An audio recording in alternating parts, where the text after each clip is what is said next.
अवधूत चिंतन श्री गुरुदेव दत्त श्री स्वामी समर्थ. तुम्हा सर्वांचं स्वामी मराठी चॅनलमध्ये मी तुमचं मनापासून स्वागत करते आणि आजच्या या नवीन व्हिडिओला सुरुवात करते. श्रावण महिना हा भगवान शिवशंकरांना समर्पित आहे आणि हा महिना त्यांना अत्यंत प्रिय आहे. त्यामुळे या काळात महादेवांची पूजा करण्याला विशेष महत्त्व दिले जाते. श्रावण महिन्यातील प्रत्येक सोमवारी महादेवांची विशेष पूजा आणि व्रत केल्याने महादेव लवकर प्रसन्न होतात आणि आपल्या सर्व इच्छा पूर्ण करतात. त्यामुळे श्रावणातील सोमवारी शंकरांची पूजा आणि उपासना करण्याची पद्धत आहे. श्रावण महिना हा अत्यंत पवित्र मानला जातो. या महिन्यामध्ये केलेल्या व्रत वैकल्यांना चांगलं फळ मिळतं. तसेच या महिन्यातील श्रावणी सोमवार हा अत्यंत महत्त्वाचा दिवस असा मानला जातो. या दिवशी भगवान शिवशंकरांची भोलेनाथांची मनोभावी पूजा केली जाते. पौराणिक कथेनुसार पार्वतीने या महिन्यामध्ये कठोर व्रत करून भगवान शंकरांना प्राप्त केलं होतं. या कारणामुळेच हा महिना भगवान शंकरांना अत्यंत प्रिय आहे. तसे तर श्रावणातील प्रत्येक दिवसाचे महत्त्व हे वेगवेगळे आहे.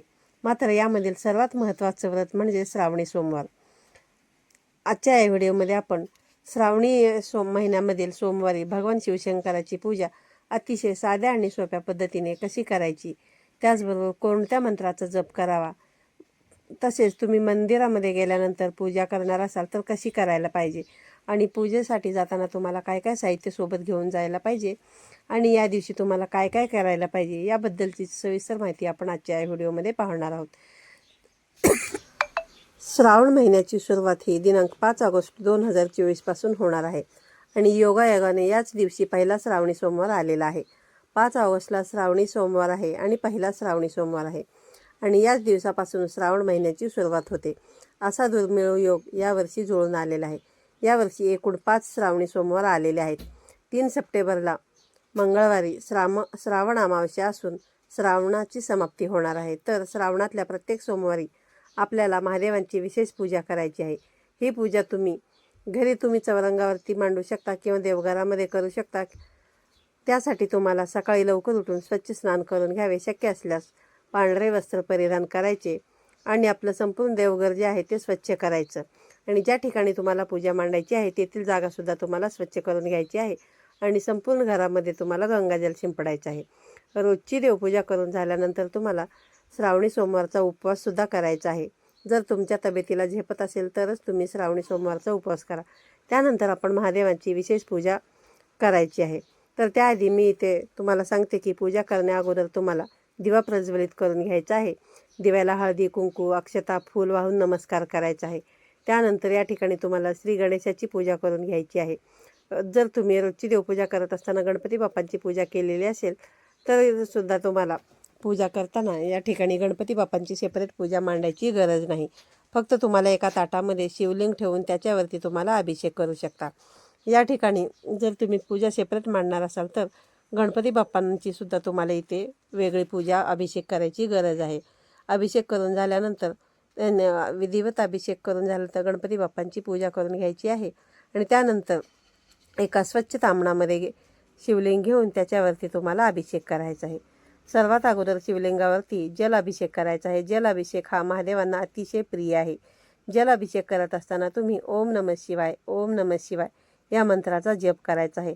त्यानंतर कच्च्या गाईचं जे दूध असतं त्या कच्च्या गाईच्या दुधाने किंवा पंचामृताने तुम्हाला शिवलिंगाला अभिषेक करायचा आहे आणि हे करत असताना तुम्ही ओम नमः शिवाय, ओम नमः शिवाय हा मंत्र जप करतच तुम्हाला हा अभिषेक करायचा आहे.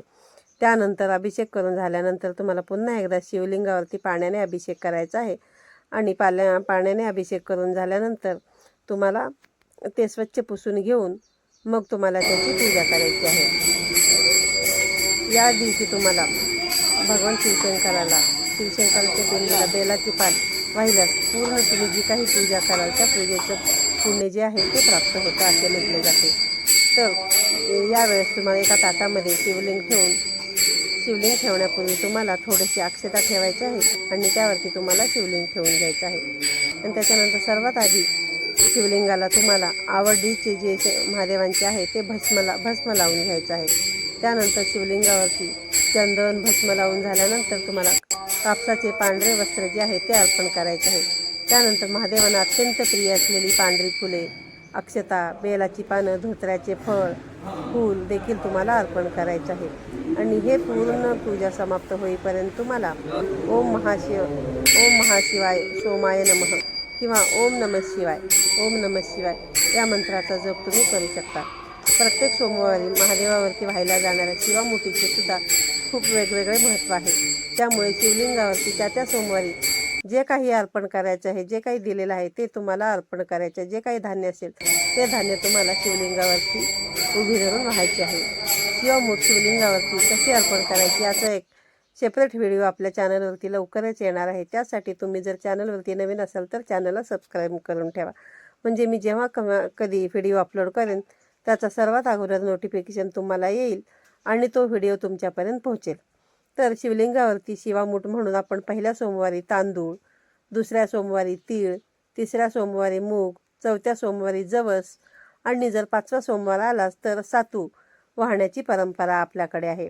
या दिवशी दिवसभर उपवास केला जातो आणि संध्याकाळी महादेवाच्या पिंडीला देवाला बेलपत्र वाहून उपवास सोडला जातो.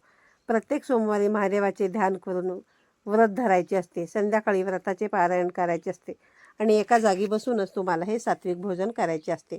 या दिवशी तुम्हाला तामसिक आहार जो असतो तो पूर्णपणे वर्ज्य करावा.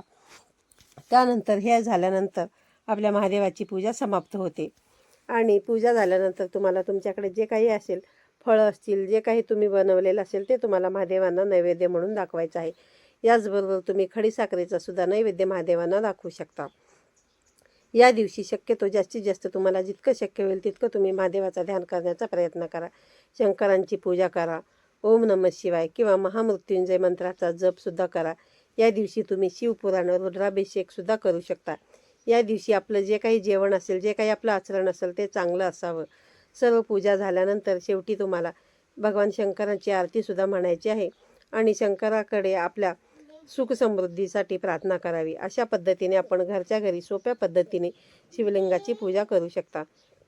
किंवा जर तुम्ही मंदिरामध्ये जाऊन पूजा करणार असाल तर तुम्ही तुमच्या वेळेनुसार ज्यावेळेस तुम्हाला टाईम भेटेल त्यावेळेस तुम्ही मंदिरामध्ये जाऊ शकता. मंदिरामध्ये जाताना तुम्ही पांढरी फुले, बेलाची पाने, धोत्र्याचं फळ, फूल, त्याचबरोबर नैवेद्यासाठी खडीसाखर, स्वच्छ पाणी अभिषेक करण्यासाठी, त्याचबरोबर दूध, पाणी, चंदन, भस्म, कापसाचे पांढरे वस्त्र, त्याचबरोबर शिवामूठ वाहण्यासाठी तांदूळ, ज्या काही धान्य असतील शिवामूठ वाहण्यासाठी ते त्या दिवशी घेऊन तुम्ही मंदिरामध्ये जाऊ शकता. आणि शिवलिंगाची पूजा झाल्यावर तुम्ही ती शिवामूठ जी आहे ती तुम्ही मंदिरामध्ये जाऊन शिवशंकरांची मनोभावे पूजा करून शिवलिंगावरती शिवामूठ वाहू शकता. आणि जर तुम्ही घरामध्ये तुमच्या शिवलिंग असेल मंदिरामध्ये तर त्याची देखील तुम्ही आता जसं मी तुम्हाला व्हिडिओमध्ये सांगितलं त्या पद्धतीने तुम्ही विधिवत पूजा करू शकता. श्रावणातील प्रत्येक सोमवारी महादेवांची विशेष पूजा आणि व्रत केल्याने महादेव जे आहेत ते लवकर प्रसन्न होतात आणि पूजेचे तात्काळ फळ जे आहे ते आपल्याला मिळतं. श्रावण महिना म्हटलं की निर्मळ वातावरण, श्रावण महिना म्हटलं की पवित्र महिना आणि शिवभक्तांसाठी तर हा अत्यंत महत्त्वाचा महिना आहे. कारण त्यांच्या आराध्य महादेवांना प्रसन्न करण्याचा हा महिना असतो आणि भगवान भोलेनाथ हे नावाप्रमाणेच भोले आहेत. ते त्यांच्या भक्तांना कधीही नाराज करत नाहीत. या महिन्यामध्ये अनेक प्रकारची व्रतवैकल्ये केली जातात. श्रावण सोमवारी महादेवांची पूजा केली जाते. श्रावणी मंगळवारी मंगळागौरीचे सुद्धा व्रत केले जाते. त्यामुळे मंगळवारचे देखील श्रावणी महिन्यामध्ये वेगळे असे महत्त्व आहे. या महिन्यामध्ये अनेक स्त्रिया आपल्या पतीसाठी, कुटुंबासाठी असे व्रतवैकल्य जे आहेत ते आनंदाने करत असतात. कारण भगवान शंकर हे भोळे आहे. त्यांच्या थोड्या जरी उपासनेने, पूजेने ते आपल्यावरती प्रसन्न होतात आणि आपल्या भक्ताला ते इच्छित फळ देतात. अशा प्रकारे श्रावण हा महादेवांचे पूजन, नामस्मरण, उपासना करण्यासाठी सर्वोत्तम असा महिना मानला गेलेला आहे. त्यामुळे श्रावणातील प्रत्येक सोमवारला विशेष महत्त्व हे प्राप्त आहे. तर अशा प्रकारे तुम्ही सुद्धा तुमच्या घरच्या घरी किंवा तुम्ही जर मंदिरामध्ये जाऊन पूजा करणार असाल तर सोबत काय काय घेऊन जावे याबद्दलची माहिती तुम्हाला मी आजच्या व्हिडिओमध्ये देण्याचा प्रयत्न केलेला आहे. आजचा व्हिडिओ तुम्हाला जर आवडला असेल तर व्हिडिओला लाईक करा, शेअर करा आणि तुम्ही जर चॅनलवरती नवीन असाल तर चॅनलला सबस्क्राईब करा.